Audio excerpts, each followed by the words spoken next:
Welcome back, my friends. We have all heard for decades now that robots are going to kill jobs in the economy. But, is it really true? Or, are robots just taking away the mundane jobs that nobody wants to do? Or, maybe it is just impossible for a machine to have all of the things that humans workers have. Well, robots have been around in some form for a long time. And every new technological development seems to bring headlines. Today, we are hearing news that restaurants are investing more in robots. Restaurant chains are experimenting with automation. They need to because the labor crunch is pressuring profits. But robots and other labor-saving technology are still expensive, and it's not clear how and when automation will pay off for restaurant operators. For now, major chains are still testing the technologies. Even Elon Musk bought a robot company. And he is trying to develop robots to build Tesla cars. But realistically, how soon can that happen? And Amazon has been developing robots to work in their warehouses. But you can't drive 50 miles on the freeway without seeing an Amazon ad to hire warehouse workers. Even the Amazon warehouse workers are trying to unionize. Amazon is also firing some robots who are not working up to productivity standards. But does it also mean job cuts? What does this mean for workers? What does this mean for consumers? What does it mean for the stock market? What does it mean for the US economy? And what does it mean for the future of the United States? But, before we get into all of that, please hit the like button and leave us a comment below. We would love to hear from you. Please subscribe and hit the bell icon so that you are notified of upcoming videos when they are released. Chipotle Mexican Grill is testing a tortilla-making robot in some of its stores. Sweet Green plans to automate salad making in at least 2 locations. And Starbucks wants its coffee-making equipment to lessen the workload for baristas. This year brought a flurry of automation announcements. In the restaurant industry as operators scrambled to find solutions to a shrinking workforce and climbing wages. But the efforts have been spotty so far. And experts say it will be years before robots pay off for companies. Or take the place of workers. I think there's a lot of experimentation that is going to lead us somewhere at some point. But we're still a very labor-intensive, labor-driven industry, said David Hanks, a principal at Technomic, a restaurant research firm. Even before the COVID pandemic, restaurants were struggling to attract and retain workers.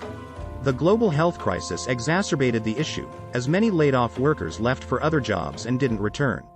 3/4 of restaurant operators are facing staffing shortages that keep them from operating at full capacity, according to the National Restaurant Association. Many restaurant operators hiked wages to attract workers. But that pressured profits at a time when food costs were also climbing. Automation startups pitch themselves as a solution. They say that robots can flip burgers and assemble pizzas more consistently than overworked employees. And that artificial intelligence can enable computers to take drive-through orders more accurately. Many of the industry's buzzy automation announcements this year came from Miso Robotics, which has raised $108 million as of November, and has a valuation of $523 million, according to PitchBook. Miso's flashiest invention is Flippy, a robot that can be programmed to flip burgers or make chicken wings, and can be rented for roughly $3,000 a month. Burger chain White Castle has installed Flippy at 4 of its restaurants, and committed to adding the technology to 100 as it revamps locations. Chipotle Mexican Grill is testing the equipment, which it calls Chippy, at a California restaurant to make tortilla chips. The highest value benefit that we bring to a restaurant is not to reduce their expenses, but to allow them to sell more and generate a profit, said Miso CEO Mike Bell. At Buffalo Wild Wings, however, Flippy hasn't progressed out of the testing phase after more than a year. Said Miso is just one of the partners it has worked with to automate frying chicken wings. AI startup, PicnicWorks offers pizza assembly equipment. It automates adding sauce, cheese, and other toppings. A Domino's franchisee is testing the technology at a Berlin location. Picnic rents out its equipment, with prices starting at $3,250 a month. CEO Clayton Wood told CNBC that subscriptions make the technology affordable for smaller operators. The startup has raised $13.8 million at a valuation of $58.8 million, according to PitchBook. At Panera Bread, automation experiments have included artificial intelligence software that can take drive-through orders and a miso system that checks coffee volume and temperatures to improve quality. Automation is one word, and a lot of people go right to robotics and a robot flipping burgers or making fries. That is not our focus, said George Hansen, Panera's chief digital officer. But success is far from guaranteed. In early 2020, Zoom pivoted from using robots to prep, cook and deliver pizza to focus on food packaging. The startup, which did not respond to a request for comment, received a $375 million investment from SoftBank in 2018 that reportedly valued it at $2.25 billion. Automation often faces pushback from workers and labor advocates, who see it as a way for employers to eliminate jobs. But restaurant companies have been touting their experiments as ways to improve working conditions by doing away with tedious tasks. Next year, Sweetgreen plans to open 2 locations that will largely automate the salad-making process, with the technology it acquired by buying startup Spice. The new restaurant format will cut down on the number of workers needed for shifts, said Sweetgreen co-founder and chief concept officer Nick Jamit. Jamit also cited other advantages: improved employee experience and lower turnover rates as secondary benefits.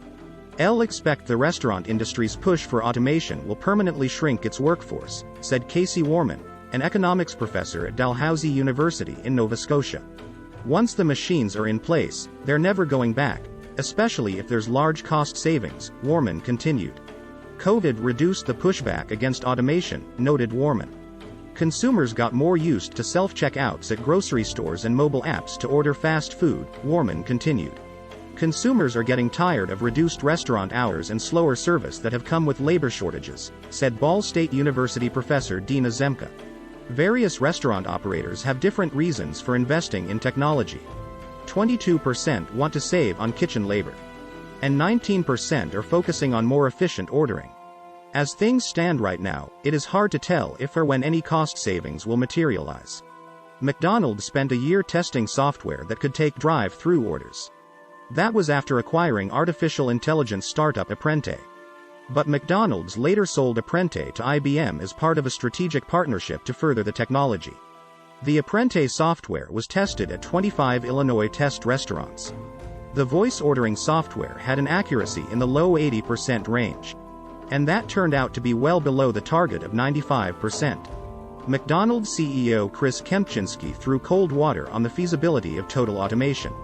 "The idea of robots and all those things, while it maybe is great for garnering headlines," Kempczinski said, "but it's just not practical in the vast majority of restaurants," he added. "The economics don't pencil out. You're not going to see that as a broad-based solution anytime soon," Kempczinski continued. "Robots and automation may have more potential in lower-profile tasks. Less flashy changes like installing Coca-Cola Freestyle machines have had a more outsized impact on sales," said White Castle Vice President Jamie Richardson. "Sometimes the bigger automation investments we make aren't as earth-shattering," Richardson said. "Americans worry about robots stealing their jobs. Are they just fearmongers who've watched too many movies? Artificial intelligence, automation, and robotics. You know all of the buzzwords.